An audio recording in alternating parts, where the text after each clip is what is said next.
Sisa Monster.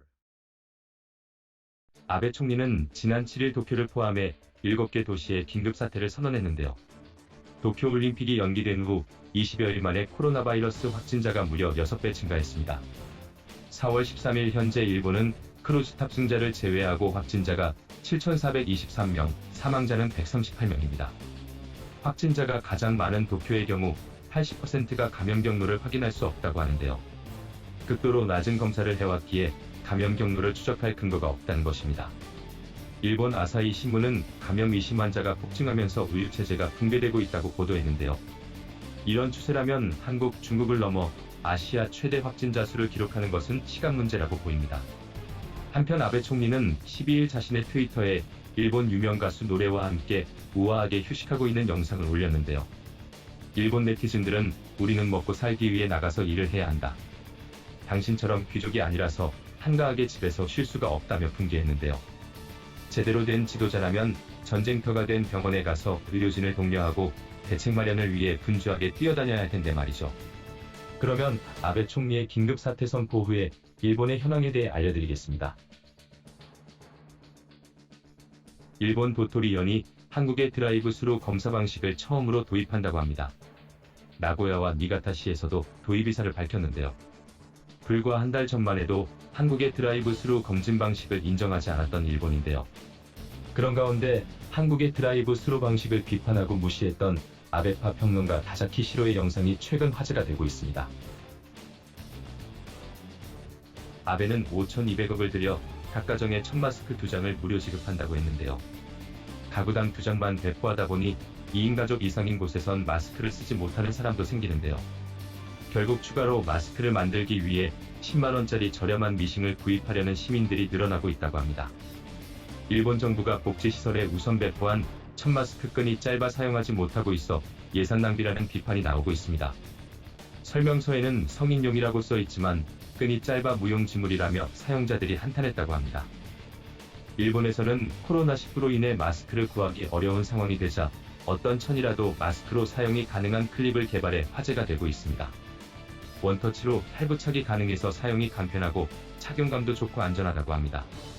완전한 마스크는 아니지만 풍기 현상의 마스크를 대체할 상품으로는 나쁘지 않네요.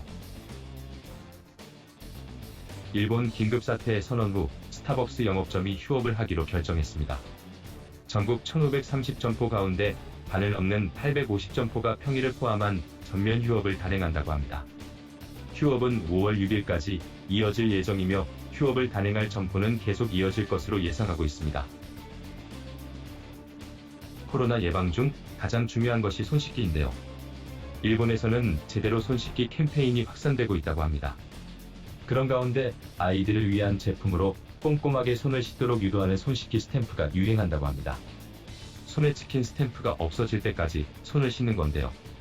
손 씻기에 대해 다시 한번 생각하게 되는 계기가 되네요. 일본 온라인 경영대학의 특별한 졸업식이 화제가 되고 있습니다. 코로나 바이러스 영향으로 졸업식을 할 수 없게 되자 독자적으로 개발한 보급형 로봇을 사용해서 온라인 졸업식을 개최했는데요. 졸업생들을 대신해 졸업 가운을 입고 등장한 로봇 얼굴에는 졸업생 얼굴이 나옵니다. 일반 졸업식과 크게 다른 점이 없어 보이네요. 최근 일본에서는 재택근무와 외출자제로 인해 부부가 집에 있는 시간이 늘어나면서 부부싸움이 급증하고 있다는데요. 코로나 사태 이후 부부싸움이 늘어 이혼을 생각하는 부부가 급격하게 늘어나고 있다고 합니다. 코로나 때문에 남편의 월급이 줄었다고 욕하자 화가 난 남편이 아내를 때려 숨지게 한 사건이 발생했는데요. 남편은 평범한 회사원이어서 일본 사회를 슬프게 했습니다. 아베 총리는 코로나 바이러스 감염 확대 방지를 위해 재택근무 비율을 70%까지 확대할 방침이라고 합니다. 그동안 일본 정부가 재택근무를 권장했지만 재택근무 비율이 5.6%에 그쳤다고 하는데요. 일본에서 재택근무가 실행되지 못하는 이유로 도장 문화를 꼽았는데요. 문서를 전자화하더라도 상사의 도장을 찍어야 결제가 완성되는 문화 때문에 현실적으로 재택근무가 어렵다고 합니다. 일본 정부는 번화가에 있는 음식점 이용을 제한해 타인과 접촉을 줄이겠다는 기본 대응 방침을 강화했는데요. 도쿄시의 음식점 영업을 8시로 제한하면서 번화가는 활기가 사라지고 주말에도 한산했다고 합니다. 가게 주인은 매출이 가장 높은 저녁 시간에 문을 닫게 되어 휴업이나 마찬가지라며 한탄했다고 하네요. 소프트뱅크의 손정혜 회장은 3억 장의 마스크를 국민에게 공급하겠다고 밝혔습니다. 손 회장은 전국적인 마스크 부족 현상을 해결하기 위해 회사 이익 없이 판매한다고 합니다. 이제 와서 손정혜 회장에게 손을 내미는 일본인들의 이중성에 화가 치밀어 오르네요. 도쿄 나리타 공항이 입국자들을 위한 임시격리 시설에 골판지 침대를 제공해 논란이 되고 있습니다. 2m도 안 되는 촘촘한 간격의 골판지로 만든 침대를 보고 이게 선진국을 자랑하는 일본인 수준인지 의심하게 되는데요.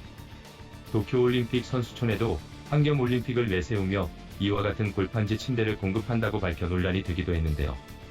시민들과 선수들을 전혀 배려하지 않는 일본의 아나무인격 시스템에 놀라지 않을 수 없네요. 아베는 비상사태 선언 후 기자회견에서 코로나 확산 방지에 실패할 경우 총리로서 책임을 지겠냐는 기자 질문에 유럽 국가에 비교하면 일본은 감염자 증가 속도가 느리며 집단 감염 대책을 잘 시행하고 있다라고 자화자찬하며 질문을 회피했다고 하네요. 국민의 희생이 있더라도 총리는 그만두지 않겠다는 아베의 의지에 박수를 보냅니다. 이상 일본의 비상선언 후 코로나 현황에 대해 알아봤습니다. 시사몬스터는 좀 더 빠르고 재미있는 여러가지 소식을 전해드리도록 노력하겠습니다.